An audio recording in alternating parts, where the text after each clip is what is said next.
Saúdo a igreja de Deus com a paz do Senhor Jesus, amém? Quem está feliz com Jesus essa noite? Quem pode dar uma salva de palma bem alegre para Jesus? Graças a Deus, que bênção.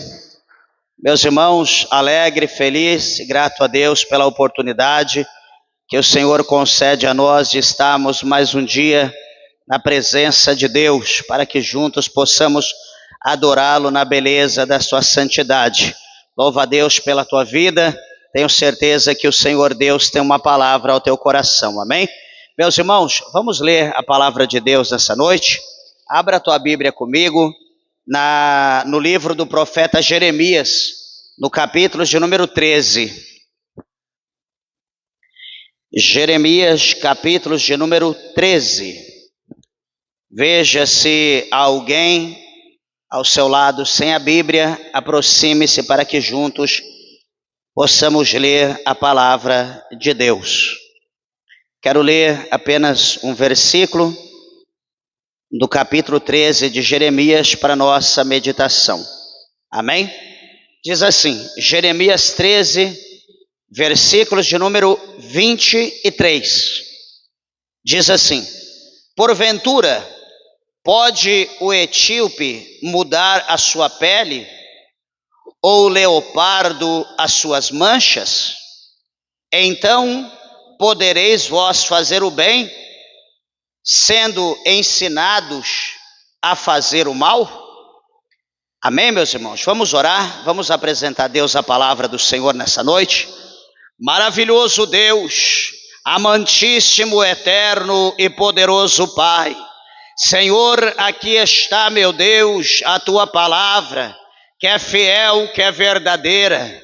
Senhor, meu Deus todo-poderoso, trabalha, meu Pai, no nosso meio, pelo poder da fé, meu Deus, pelo poder da oração, pelo poder da palavra que é viva e eficaz, que é mais penetrante do que espada alguma de dois gumes, que penetra na divisão da alma e do espírito, entre juntas e medula, que é apta para discernir pensamentos e intenções do coração humano. Ó Deus, permita, Senhor, com que a tua palavra, ela adentre, meu Pai do céu, no profundo do nosso coração, e que ela venha produzir o resultado pela qual ela é enviada pelo teu Espírito Santo. Fala conosco de uma forma gloriosa, de uma forma concisa, de uma forma poderosa, pois é o que nós te pedimos e nós te agradecemos em nome de Jesus. Amém? Podeis assentar, meus irmãos, desocupe vossas mãos e dê uma salva de palma para Jesus.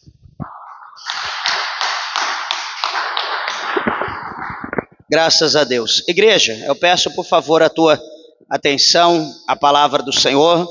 Tenho certeza e creio que o nosso Deus, ele tem uma palavra para nós nessa noite. Meus irmãos, aqui nós vemos o Senhor nosso Deus, ele usando aqui uma figura, de linguagem por intermédio deste versículo que nós acabamos de ler, falando do etíope, que é o povo cuxita, o povo de pele negra, o etíope, e também ele usa aqui o leopardo, ou seja, as manchas do leopardo. E o Senhor usa essas duas situações, mostrando, ou melhor, perguntando para nós, por exemplo, se a pessoa cuxita, ou a pessoa que nasceu com a pele negra, se ela tem o poder de mudar a cor da sua pele, Qual de nós aqui que não estamos satisfeitos com a cor da nossa pele e então nós podemos mudar a cor da pele? Quem já tentou fazer isso? Não dá certo, porque isso já vem de Deus, é o próprio Deus que concede. Aí depois Deus ele usa também o leopardo, com as suas manchas, que já vem da nascença, já é dada por Deus. Por exemplo, quem tentou mudar a cor do leopardo, tentou tirar a cor dele e colocar outra cor. É impossível, ninguém consegue. E depois o Senhor, na parte B, ele diz, ele faz uma pergunta para o povo de Judá, dizendo para eles como vocês poderão fazer o bem, onde na verdade vocês só foram ensinados a fazer o que é mal. Então Deus está querendo mostrar algo muito interessante por intermédio dessa palavra, aonde o Senhor vai falar. Não sei se alguém já leu, já estudou sobre um tema chamado pecado habitual. O que é o pecado habitual? É aquilo que Judá estava habituado em praticar, em viver. Então veja, quando uma pessoa ela está sendo ensinada, instruída num determinado pecado, ele vai viver o dia praticando, vai passar a noite praticando, vai passar a semana praticando, ele vai passar o mês praticando, ele vai passar o ano praticando, e daqui a pouco esse pecado habitual se tornou algo impossível da pessoa se libertar. A pessoa não consegue se libertar do pecado habitual. Eu estava meditando sobre isso e quero compartilhar aos irmãos alguma dessas situações. E primeiro faz necessário a gente entender que o Senhor aqui está predestinando, está mostrando que posteriormente o povo de Jerusalém, o povo de Judá, iria ser destinado a um cativeiro, aonde eles iriam passar ali nada mais, nada menos do que 70 anos da sua história, preso num cativeiro, sendo humilhados, sendo mortos, sendo massacrados, sendo provado de todas as formas por causa do famoso pecado habitual. E interessante que o Senhor, ele vai usar aqui uma figura que nós vemos do verso de número 1 até o verso 11 do capítulo 13 do livro de Jeremias, onde o Senhor ele dá uma ordem para o profeta Jeremias, né? Todos nós sabemos que o profeta Jeremias é conhecido como o profeta chorão, o profeta das lamentações, né? No entanto que quando termina aqui o livro de Jeremias, começa então o livro das lamentações de Jeremias, né? Onde ele está ali derramando as suas lágrimas devido ao acontecimento que foi profetizado até mesmo por ele, do povo ser levado cativo, Jerusalém destruído, o templo de Deus destruído. E aqui então o Senhor dá uma ordem para Jeremias e diz: Jeremias, é o seguinte, vai, compra um cinto de linho. Olha a ordem de Deus: compra um cinto de linho e põe-no sobre os teus lombos, mas não o coloques na água. Então Jeremias, ele ouve a voz de Deus, ele vai até a venda, até o vendedor, ele então compra um cinto de linho. Lembra que a semana passada nós falamos sobre o cinto? E então Jeremias, ele compra esse cinto de linho, ele coloca sobre os seus lombos, como Deus ordena. E a palavra do Senhor vai dizer para nós que ele vai caminhar com aquele cinto. Deus queria mostrar algo para o povo de Judá, porque ele era profeta, ele era bem visto. E aonde ele passa, por onde ele vai, ele está ali com aquele cinto. Imagina, por exemplo, um lugar onde ninguém usa terno, e de repente chega lá, como eu estou aqui, eu chego de terno. Todo mundo vai ficar olhando, vai achar estranho eu de terno. Eu vou ser uma referência. Então Jeremias, com aquele cinto, ele se torna uma referência no meio do povo. Por que ele está com esse cinto? Qual o significado disso? Mas ele fica quieto, Deus não fala nada. Chega um determinado tempo que o Senhor vai dizer para ele, a partir do verso 3 e 4, o Senhor vai dizer: Jeremias, é o seguinte, pega este cinto que está sobre o teu lombo, que você comprou, o cinto de linho, vai até o Eufrates, vai até o rio Eufrates, e chegando no rio Eufrates, você acha ali uma fenda na rocha, na terra, enfim, uma fenda, coloca ali o linho e cobre ele. Põe lá o lenço de linho, o cinto de linho, e deixa na fenda. Assim então, a Bíblia diz que como o Senhor deu ordem, Jeremias foi, cavou, colocou o cinto de linha e escondeu esse cinto e deixou lá. E a palavra do Senhor vai mostrar para nós que no decorrer do tempo, no decorrer de muito tempo, não se sabe exatamente, a Bíblia não relata qual o período de um dia, de um mês, um ano, não sei. A Bíblia vai dizer que a palavra do Senhor vai vir para o profeta Jeremias. E o Senhor vai dizer para ele: levanta-te, vai ao Eufrates, toma de lá o cinto de linho que eu ordenei que tu escondeste lá. Então Jeremias, ele levanta, ele vai até o Eufrates, ele cava, ele toma o cinto, aonde estava escondido, e a Bíblia vai dizer para nós que quando ele tira o cinto da fenda, o cinto estava apodrecido, de maneira que ele não tinha serventia, ele não tinha valor para mais nada.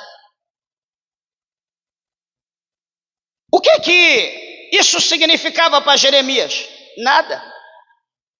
O que isso queria dizer para a nação de Judá? Nada. Mas o que isso queria dizer para Deus? Isso para Deus tinha um simbolismo muito grande. Deus estava querendo falar para a nação de Israel por intermédio daquilo.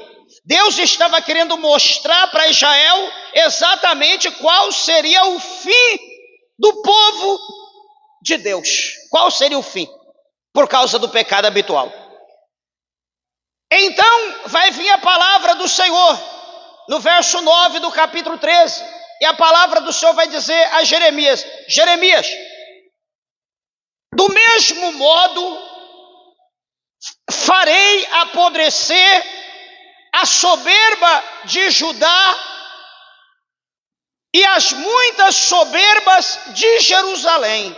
Então o Senhor está dizendo que, como era o cinto de linho, bom, linho finíssimo, resistente, forte, assim era Judá. Jerusalém eram dessa maneira. Só que quando ele é colocado na fenda, na brecha, é coberto e fica com o tempo coberto, a tendência é definhar, é apodrecer. Então assim o Senhor está dizendo que pela soberba de Judá e pela muitas soberbas de Jerusalém, assim o Senhor iria fazer da mesma forma com eles. Deus estava falando para Jeremias. Alguém então olha para a palavra de Deus e pode dizer: pastor, mas Deus ele não é amor? Deus sempre foi amor. Deus é amor. Deus é amor, que ele mostrou o seu amor para conosco, dando para nós o seu filho unigênito, Jesus Cristo, para que todos aqueles que nele crê não pereça, mas todavia tenha vida eterna. Então Deus ele nos ama. Mas não é porque Deus ele ama que Deus é bobo. Desculpa da expressão, como muitos de nós, como muitos pais e mães, né, que é até difícil falar que é pai ou mãe, porque até contradiz o que a Bíblia nos mostra. E eu quero até ler isso aqui, para não ficar na minha palavra, se porventura alguém tenha curiosidade de observar. Hebreus, carta do escritor aos Hebreus, no capítulo de número 12. Louvado seja o nome do nosso Deus. Veja,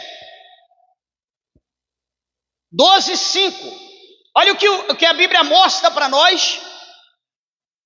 O que Deus ele faz com o povo. E depois Deus ele dá uma exortação para os pais. 12:5 de Hebreus.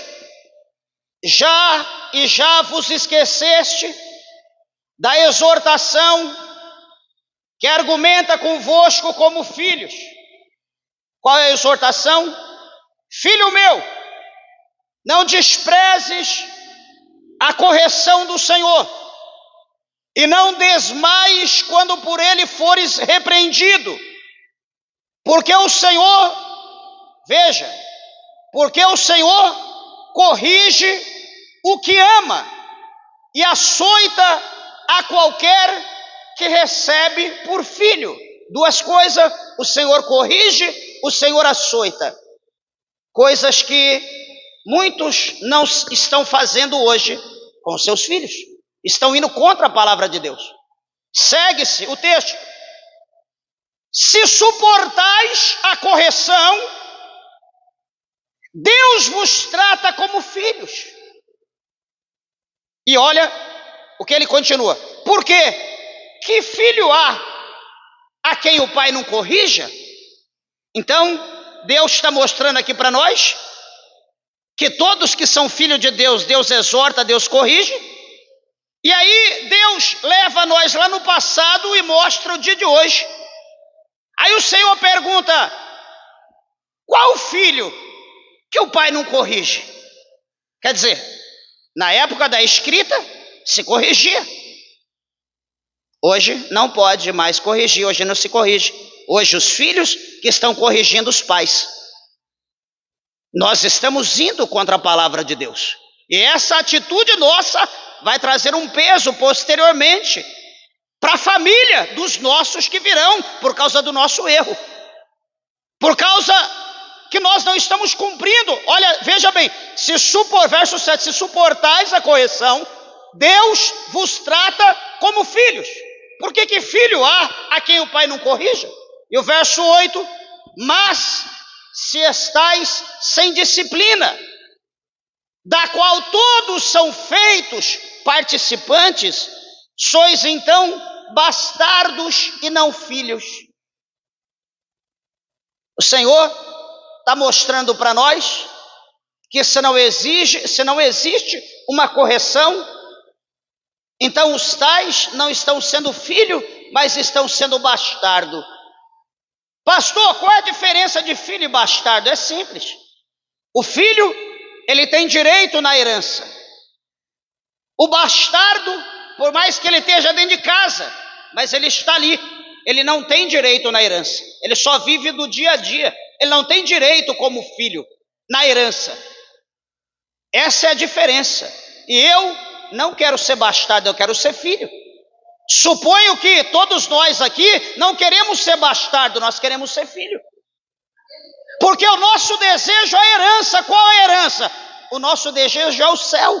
O nosso desejo é a Jerusalém celestial. O nosso desejo é passar a eternidade com Deus. E a eternidade, a ressurreição, só é para filho, não é para bastardo. Não sei se os irmãos estão entendendo, mas aqui está simples o texto. No verso de número 9 ele diz: além do que tivemos nossos pais segundo a carne, para nos corrigirem, e nós os reverenciamos. Não sujeitamos muito mais ao Pai dos Espíritos, para que vivamos? Então, se nós somos submissos a Deus, aliás, aos nossos pais biológicos, que nos criou, que nos transformou no que nós somos, nós não vamos temer a Deus, respeitar a Deus, para que nós vivamos. Aqui ele está dizendo, para que vivamos. Ele não está falando só apenas viver no dia a dia, ele está falando aqui de vida eterna, viver eternamente com Deus. E ele continua para nós encerrarmos, porque aqueles, na verdade, por um pouco de tempo, nos corrigia como bem lhes parecia, mas este para nosso proveito, para sermos participantes da sua santidade. Então o Senhor mostra os dois lados da moeda.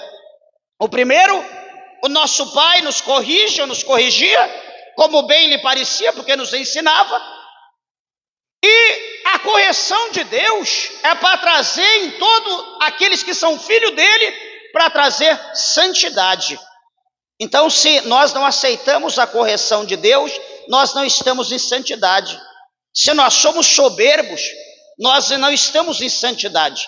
Então a correção de Deus, o fruto da correção de Deus, produz naqueles exercitados a santidade.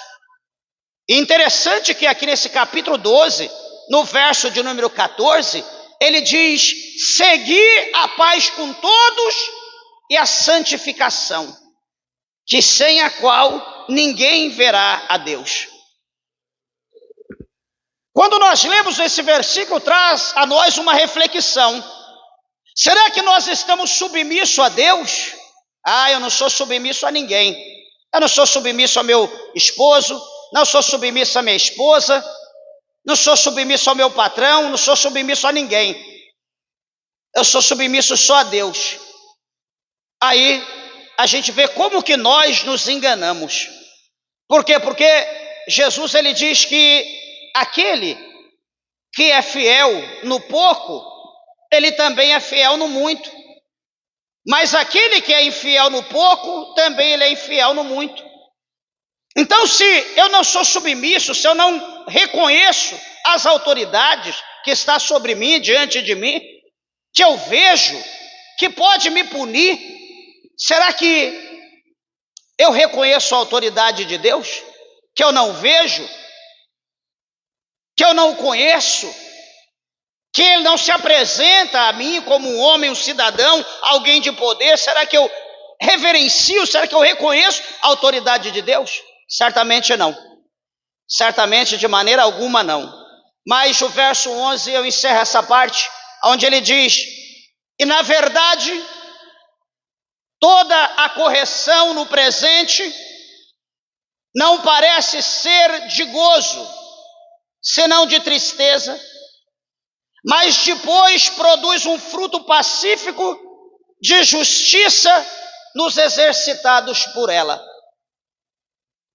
Então a correção de Deus, além de nos fazer ser participante da sua santidade, a correção de Deus ainda produz fruto pacífico de justiça naqueles que passaram pela correção de Deus. Agora, voltando ao capítulo 13 de Jeremias, o Senhor vai dizer para nós, no versículo de número 10, olha como Deus vai chamar o povo de Judá, capítulo 13, verso 10. Depois que o Senhor fala no 9, que do mesmo modo farei apodrecer a soberba de Judá e a muita soberba de Jerusalém. Olha como Deus chama o povo de Judá. Deus fala no verso 10, este povo maligno. Meus irmãos, maligno é alguma coisa má.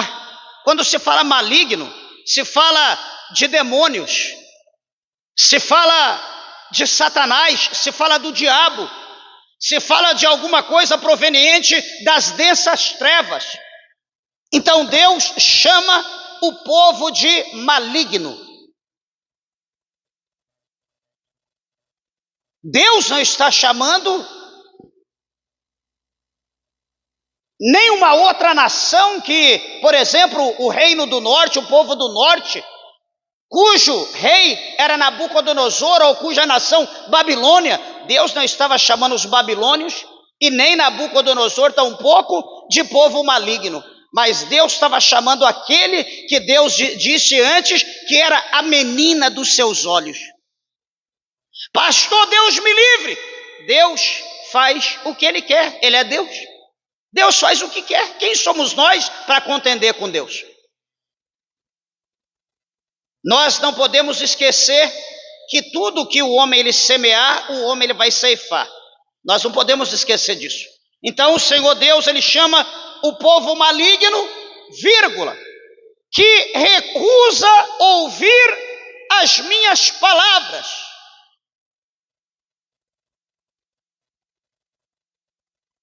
Igreja, às vezes nós podemos pensar, pastor, mas nós estamos aqui ouvindo a palavra.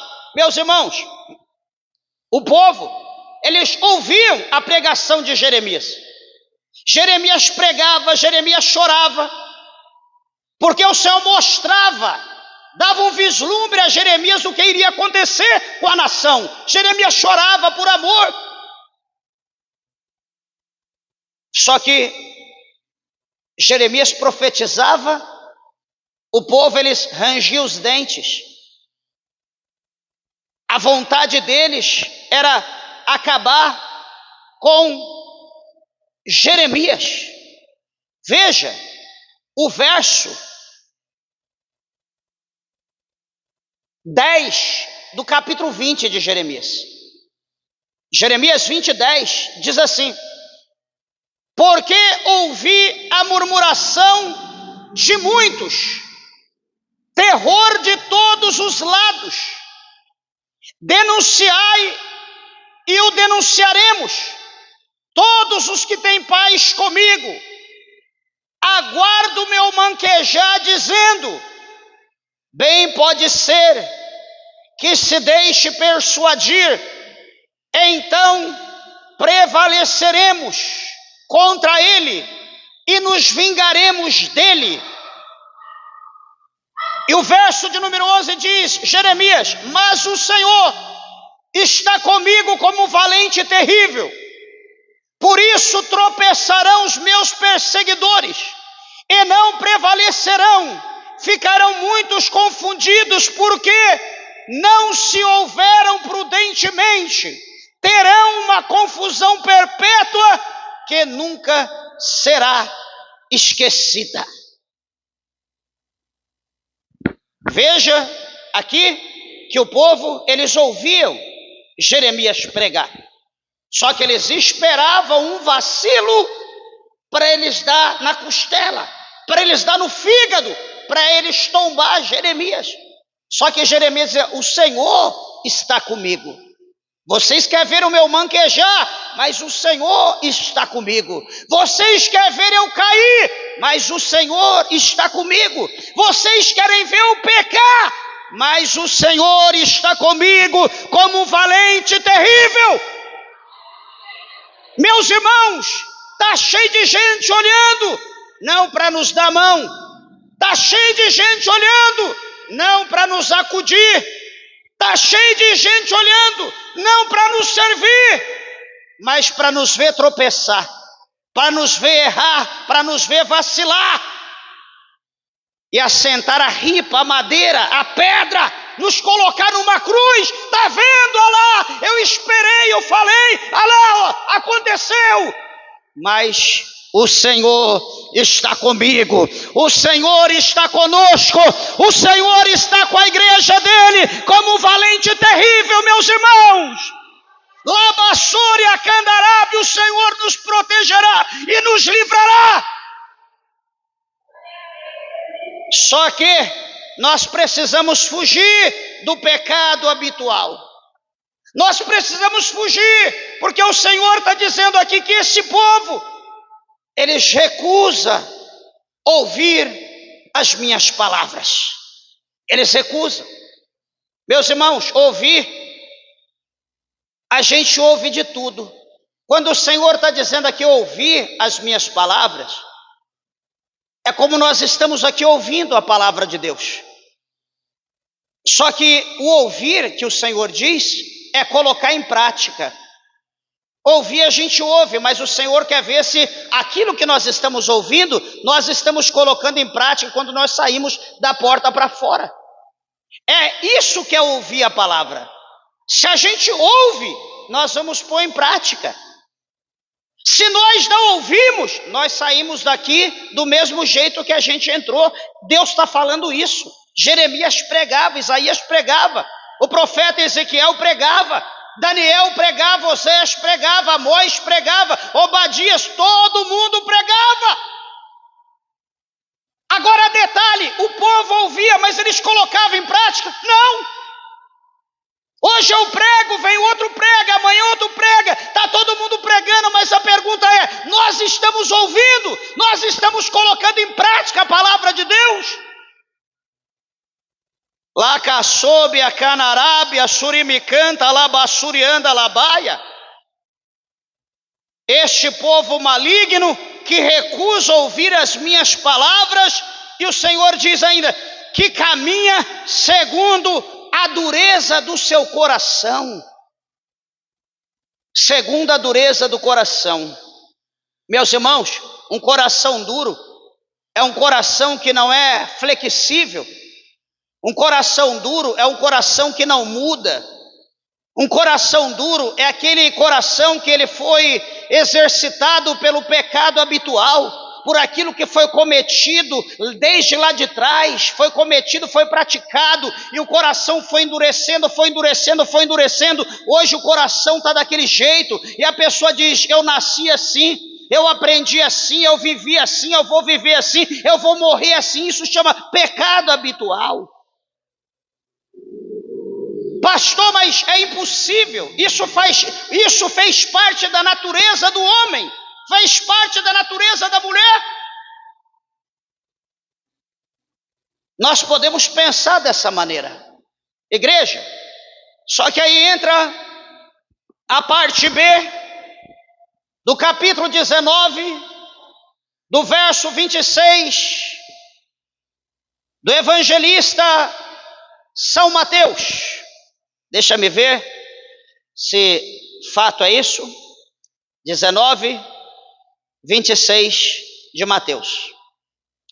Está escrito assim: e Jesus, olhando para eles, disse-lhes: aos homens é isso impossível, mas a Deus tudo é possível.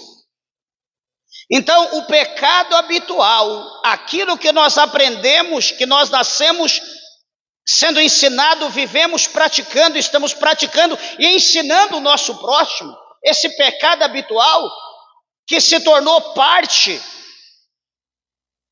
da nossa natureza humana, que não tem mais jeito. Eu vou morrer assim, eu vivo assim, eu aprendi assim, não tem jeito de mudar.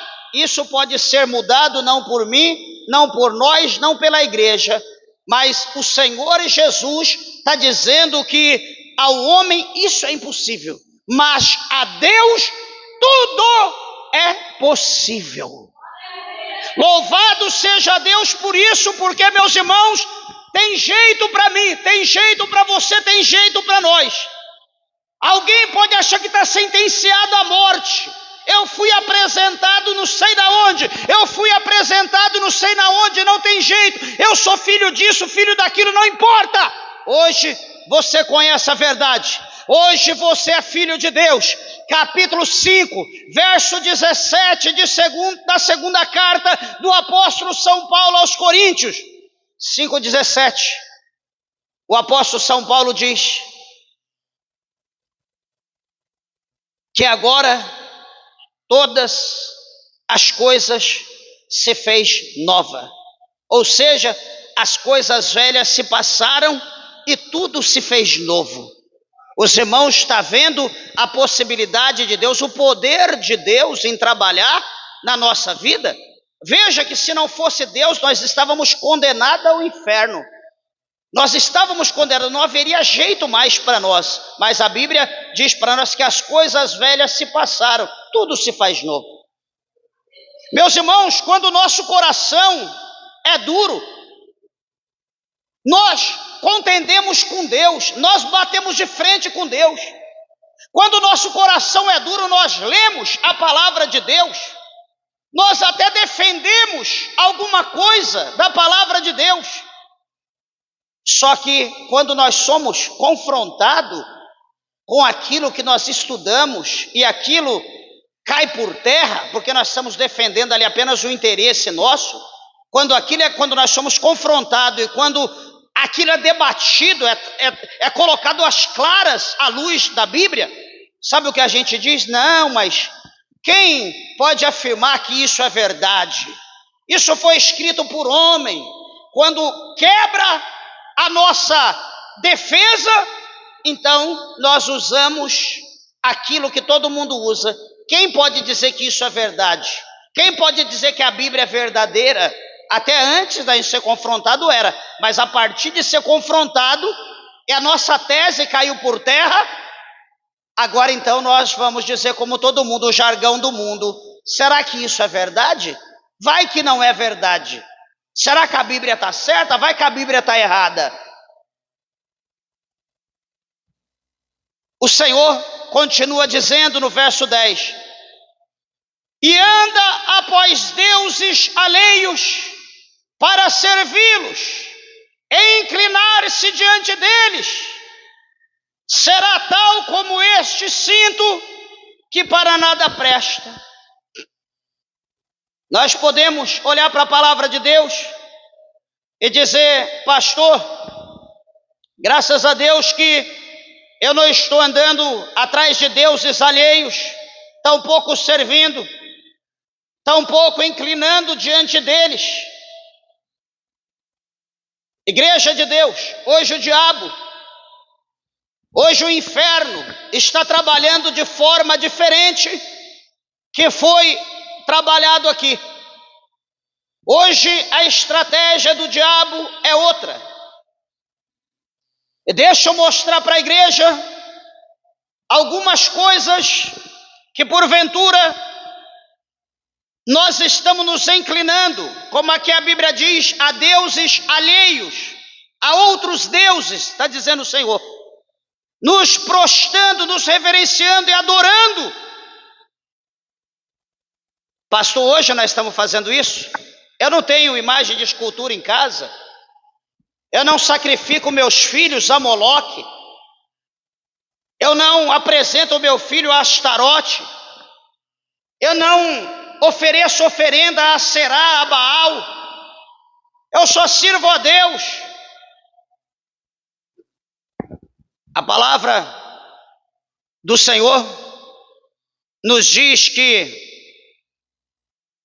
todos aqueles, presta bem atenção, todos aqueles que se rende a alguém, aquele que se rendeu, que se prostrou, torna servo daquele que está sobre ele. Os irmãos entenderam? Aquele que se rende a alguém se torna servo daquele que se rendeu. E quais são os deuses que nós estamos tendo hoje? Quais são os deuses que nós estamos nos rendendo hoje? O primeiro Deus que nós estamos nos rendendo hoje, nos entregando, servindo a Ele deliberadamente, o primeiro chama-se o Deus da tecnologia.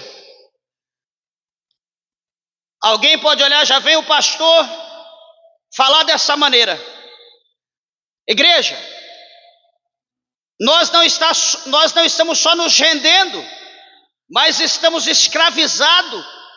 Nós somos servos da tecnologia. Nós não estamos só nos rendendo, nós somos servos, somos escravos. Porque se nós olharmos, pode analisar você, cada um de nós. Eu pergunto, quanto tempo nós passamos com a Bíblia Sagrada?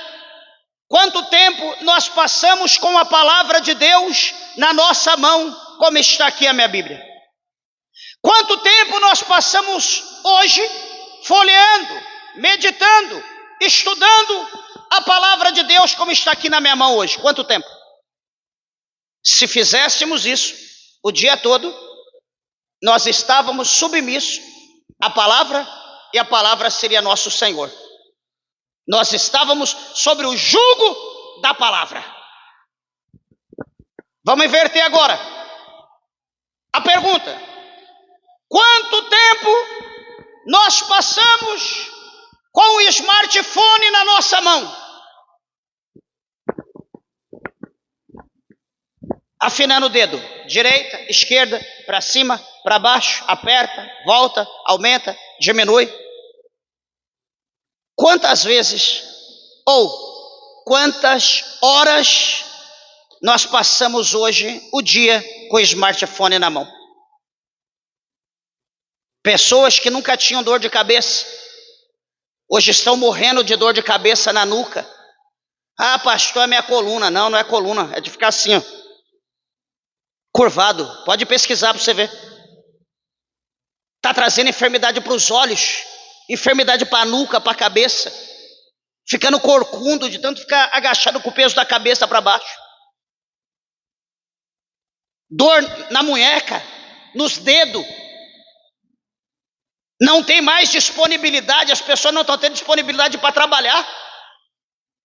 Hoje o espírito da preguiça invadiu as pessoas, que não tem coragem mais de fazer mais nada em casa. Se vai fazer alguma coisa com o telefone na mão, com a outra mão, vai fazer comida é com a mão. Já pensou se nós fizéssemos isso com a Bíblia na mão? Eu vou no toalete com a Bíblia na mão. Eu vou sentar à mesa, ao redor da mesa, vou comer com a Bíblia na mão. Eu vou deitar, estou sem sono, fico com a Bíblia aberta, meditando, até 3 horas da manhã, 4 horas. Imagina em que nível de conhecimento das coisas de Deus nós estaríamos hoje. Eu estou falando isso para os irmãos analisar. Eu não estou exortando ninguém, só estou mostrando para os irmãos qual é o Deus alheio de hoje que está nos prendendo, que está nos acorrentando. E nós dizemos, não, eu sou liberto, pastor, eu só sirvo a Deus. Mentira, eu estou mostrando para os irmãos que nós estamos enganados. Nós estamos enganados. Então, ou seja, o smartphone, ele está sendo o nosso Deus.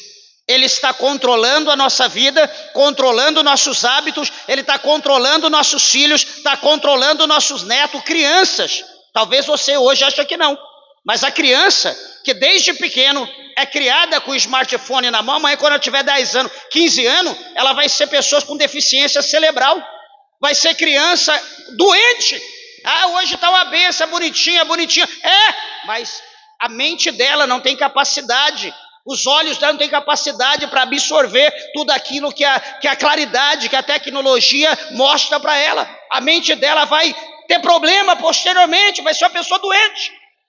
Ah, vou fazer campanha na igreja, faça hoje, corte hoje, tire hoje, porque amanhã não vai ter jeito, vai ser irreversível. E o problema é teu, você que colocou o filho nessa situação. Agora nós, a nossa mente é diferente, já somos adultos, mas mesmo assim faz mal. Agora imagina uma criança, um ser indefeso, que a gente está matando, a gente está destruindo, estamos dando veneno para a criança, achando que a criança está em paz, em casa, cuidado. Desculpa da expressão, mas a mente da criança está sendo deturpada. Então o Senhor diz, será tal como este cinto que para nada presta. Então a gente acha que está servindo a Deus, mas estamos servindo a outro. Então o Senhor, vocês para nada prestam, serão como esse cinto. Está apodrecido e está definhando, não serve para nada, assim será vocês. O Senhor falou para ajudar, e o Senhor fala para nós, se nós não mudarmos de vida. E veja, olha o exemplo que Deus dá no verso 11. Porque como o cinto está pegado aos lombos do homem, assim eu liguei a mim toda a casa de Israel e toda a casa de Judá, diz o Senhor, para me serem por povo e por nome e por louvor e por glória, mas não deram ouvido. Depois vem o juízo de Deus. Aí Deus é mau. Mas então o que Deus está falando? Eu liguei todo Judá, todo Jerusalém em mim, como liga o cinto de linha.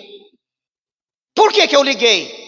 Para que eles viessem ser meu povo, que eles estivessem ligados em mim, que eles participassem da minha essência, que eles participassem da minha glória, que eles participassem do meu louvor, para que eles propagassem o meu nome, para que eles levassem o meu nome, mas eles não quiseram me dar ouvido.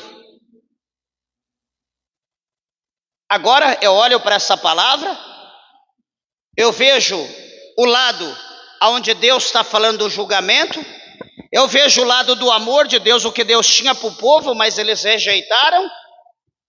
E agora, pela escolha deles, vai vir uma consequência, vai vir uma punição, porque o verso de número 12 até o 14 vai mostrar aqui o Senhor acerca do vinho, aonde a questão do vinho vai falar do juízo de Deus sobre o povo de Israel. Aqui o Senhor só revela o que o povo estava fazendo. Só que o verso 12, veja: portanto diz-lhes esta palavra, o Senhor mandando o profeta dizer para o povo, diz essa palavra para eles: assim diz o Senhor Deus de Israel, todo o odre se encherá de vinho, e dir-te-ão, porventura, não sabemos nós muito bem que todo odre se encherá de vinho? Está vendo, Jeremias? Eles vão dizer para você: nós sabemos que todo odre se encherá de vinho, nós sabemos disso.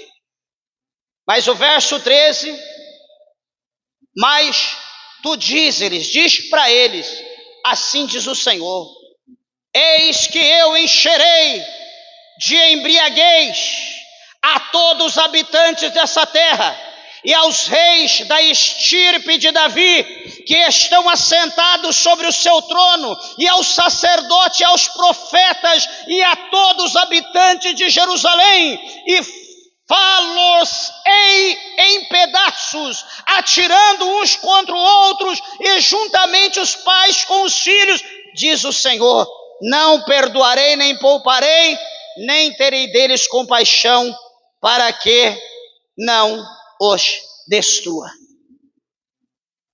Aqui está a sentença de Deus para a nação de Judá, para os pais, os filhos e também para os reis, para a rainha, para todos está aqui a sentença de Deus.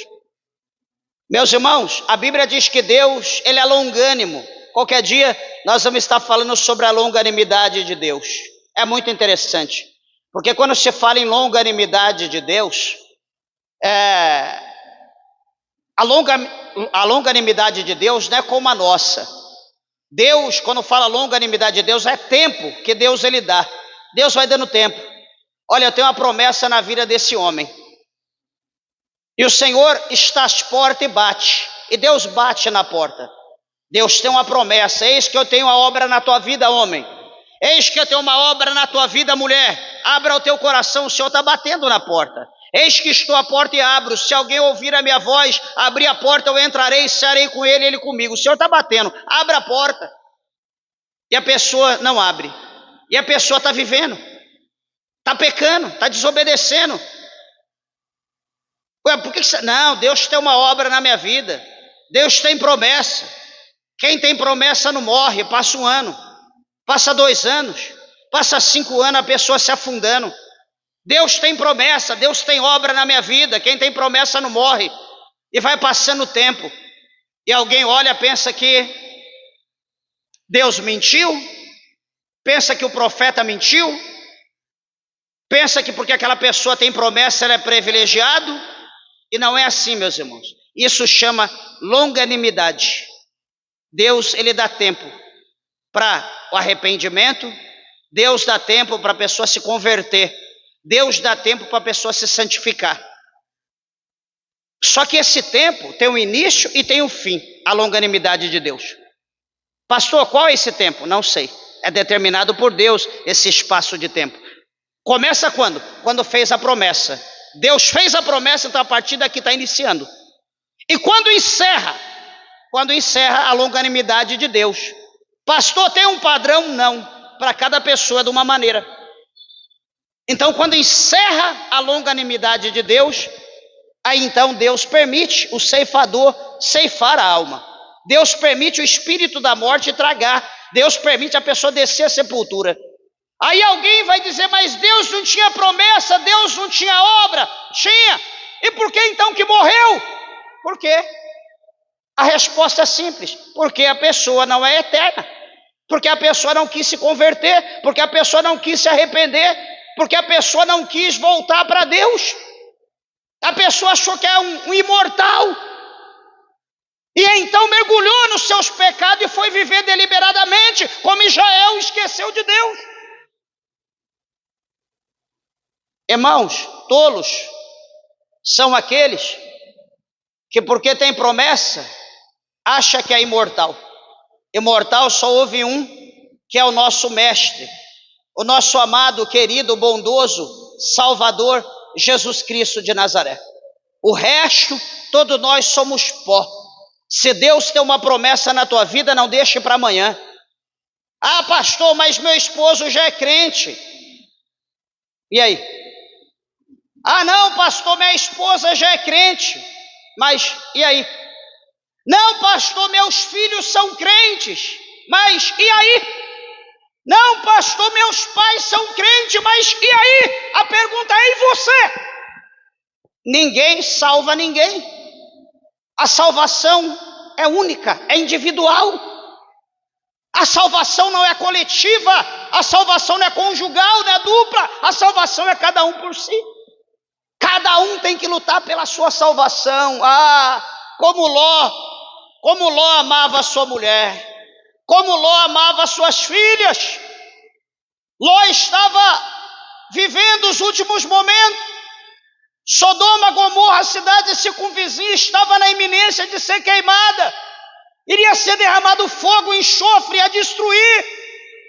O anjo estava: foge Ló, foge Ló. E Ló: minha esposa querida, Ló, tá bom esse vestido? Não. Ah, tá bom, não gostei desse, vou pro outro. Entra a mulher lá depois de meia hora: e essa roupa tá boa? Ló: não, essa tá melhor. Não, marido, eu não gostei dessa, essa tá ruim, deixa eu pôr outra. Volta lá daqui uma hora, volta a mulher, as filhas, a mesma coisa. Chega um momento que o anjo vai lá, cata Ló pelo braço e diz: Ló, escapa-te pela tua vida. Dá no pé, homem, foge, porque está levantando o sol. Esta cidade será queimada com fogo, enxofre, não vai sobrar nada. Por mais que eu ame a minha esposa, por mais que ela me ame, se eu não fizer por onde, ela não fizer por onde, quem fizer vai ser salvo, quem não fizer vai ficar. O Senhor diz que estando dois no leito, um vai subir, um vai ficar. Estando dois no campo, um ficará, outro subirá. Então não pensa isso porque meu marido é crente, eu estou na benção, você é salvo. Ele vai, você não. Se você não se confessar, não buscar Jesus, você não vai. Ah, minha esposa é uma benção, mulher de Deus, ela vai ser salva, então eu também serei por causa dela. De jeito nenhum. Se você não fizer a tua parte, não se arrepender, não se converter, você vai para o inferno, sem misericórdia. Então o Senhor está mostrando aqui para nós, por essa palavra de Jeremias, eu encerro, que o homem por si só, ele é mau. O homem por si só, ele não reconhece o amor de Deus, ele não reconhece a justiça de Deus, ele faz aquilo que o seu coração duro o instrui, o instiga, o incita ele a fazer. Mas detalhe, um pouquinho aqui à frente em Jeremias, ele diz que a palavra de Deus, ela é como um martelo que ela esmiuça a penha, ela esmiuça a rocha. A palavra de Deus, ela tem o poder de quebrar um coração de pedra, por mais duro que seja, a palavra de Deus quebra, ela tem o poder.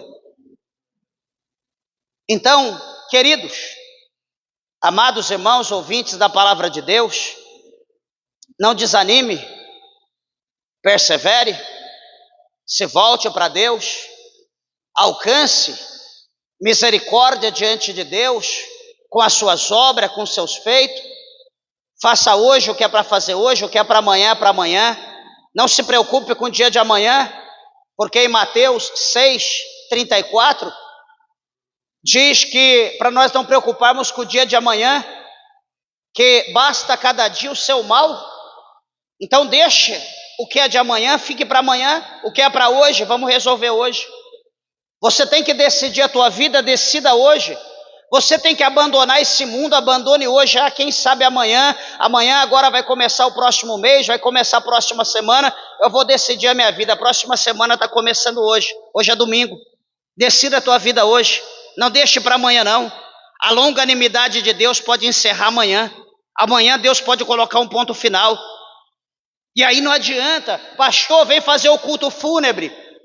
Amém, nós vamos fazer o culto fúnebre. Ai, pastor, tomara que Deus preparou um lugar bom lá no céu para ela. Tomara que Deus preparou um lugar bom lá no céu para ele. No céu todo lugar é bom. O pior lugar do céu é melhor que qualquer lugar da terra e do inferno. Só que detalhe, para Deus preparar o lugar bom, a pessoa precisa querer. A pessoa não quis nem um dia na terra, quer Jesus para ir para o céu, quer aceitar. Não. Agora depois que o infeliz morre, ai, tomara que Deus preparou um bom lugar lá no céu da boca do cão, junto com a cárie do diabo. Porque todo tempo é feito o apelo, eu não quero, deixa para amanhã. Aí quando morre, ai, tomara que tenha um bom lugar no céu. E me chame para fazer o culto fúnebre, que eu vou falar o céu que ele foi. Desculpa Deus ser sincero, mas tem coisa que não dá para a gente aguentar. Nós temos que decidir o nosso futuro, presbítero Adailton, em vida. O nosso futuro, o nosso amanhã, nós decidimos hoje. Você pode ignorar, pode não acreditar, mas o dia de amanhã decide hoje. Você pode estar vivendo esse pecado que eu falei hoje, você pode estar vivendo ele, porque você nasceu sendo instruído, você viveu sendo instruído. Hoje você instrui seus filhos, hoje você instrui sua família, porque você aprendeu isso, achou que foi certo, que é certo, mas a Bíblia mostra que você está errado. A Bíblia mostra que você tem que se converter, que você tem que se arrepender, que você tem que voltar para Deus, porque essa ação vai ter uma reação, e a reação vai ser morte eterna, vai ser distanciamento para com Deus. Então aqui Jeremias, ele fala com o povo, ele instrui. Pode o etíope mudar sua cor? Pode o leopardo mudar sua cor? Como que um povo, sendo mau, pode fazer coisa boa? Se nós dermos ouvido a Deus, tudo que é impossível para nós, é possível para Deus. Deus pode mudar, Deus pode fazer tudo novo na nossa vida. Mas nós precisamos crer, acreditar e colocar em prática. Saiba que Jesus te ama, independente da situação. Você crendo ou não, Jesus te ama. A salvação está com as portas abertas. O braço da salvação está aberto para você. Só basta você aceitar e todos os seus pecados serão lançados no mar do esquecimento. E você irá viver para Deus, irá viver para os céus, para Cristo. Amém? As horas se foram, as palmas bem alegre, exalta e glorifica o nosso Deus. Bem alegre para Jesus, porque Ele merece.